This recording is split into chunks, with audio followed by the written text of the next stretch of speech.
शेतामध्ये सदाबहार पेरूची लागवड केलेली. हा राज्यातला पहिला प्रयोग आहे. देशात तर मला सांगता येणार नाही, पण देशात जरी म्हटलं तरी चालेल. तर आपण याविषयी सविस्तर माहिती जाणून घेऊया. ही जमीन कशी आहे आणि कधी लागवड केलेली आहे, बांबूची लागवड कधी आहे, पेरूची लागवड कधी आहे, किती किती फुटावरती आहे. सर आपले मित्र हरिभाऊ सोनवणे सर या ठिकाणी उपस्थित आहेत, त्यांच्याकडून जाणून घेऊया. सर नमस्कार.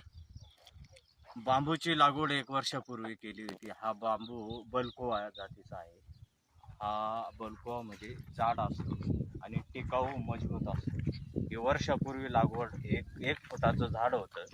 1 फुटाचं झाड आज डोक्यापेक्षा म्हणजे 10 ते 15 फूट उंच झालेलं आहे आणि त्याला 5 ते 6 बांबू आलेले आहे. आता आपण पाहू शकाल इथं हे 5 ते 6 बांबू याच्यात तुम्हाला दिसतील. हे वर्षाचं झाल्यानंतर मग अचानक मला फळबागामध्ये कांद्याला तर फुलीच मारली मी.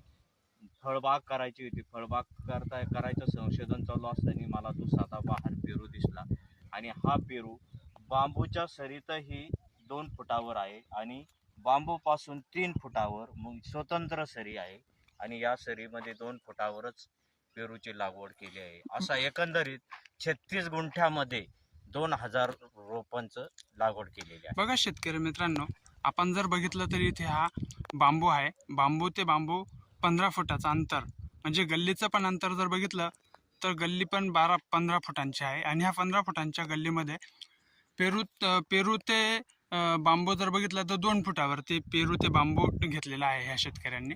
आणि त्यासोबतच पेरू ते पेरू ही जी स्पेशल गल्ली जी बघितली तुम्ही, तर ह्या 2 गल्ली पेरूचं मधलं अंतर 3 फुटाचं आहे. एक स्पेशल गल्ली पूर्णपणे पेरूची घेतलेली आहे आणि बांबूमध्ये पण त्यांनी पेरूची लागवड केलेली आहे. आता हे टमाटे जे दिसतात, हे टमाटे 200 वर्षापूर्वीचं झाड आहे. म्हणजे हे बियाणं जे 200 वर्षापूर्वीचं शुद्ध गावठी बियाणं आहे. अरे बापरे. जर बघितलं बघा शेतकऱ्यांनो, आपण या ठिकाणी काही झाडं आपण लावलेले आहेत. तर हे 200 वर्षापूर्वीचं टोमॅटोचं बी आहे असं त्यांनी सांगितलं आहे. आणि पूर्णपणे गावठी आणि पूर्ण आपण हा जो बाग जर बघितला तर हा सेंद्रिय पद्धतीनेच आपण बनवतो त्याला. हे जर तुम्ही या ठिकाणी टमाटे जर बघितले तर छोटे छोटे, म्हणजे टमाट्याचा आकार साईज पण बघितली तर आपण तुम्हाला दिसतंय या व्हिडिओच्या माध्यमातून.